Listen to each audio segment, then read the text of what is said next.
My dear brothers and sisters, have you ever asked yourself, why do we fast during Lent? In the Gospel today, people questioned Jesus because his disciples were not fasting.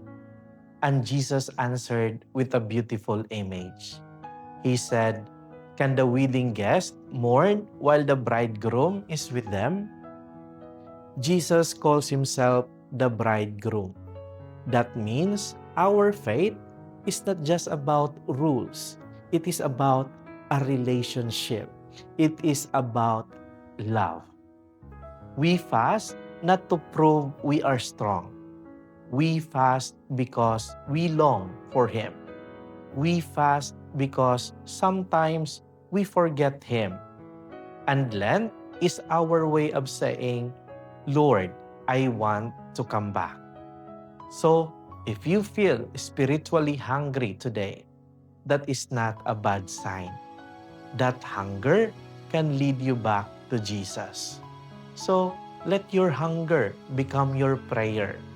Let your longing bring you closer to the bridegroom who never stops loving you. And today, begin again. Amen.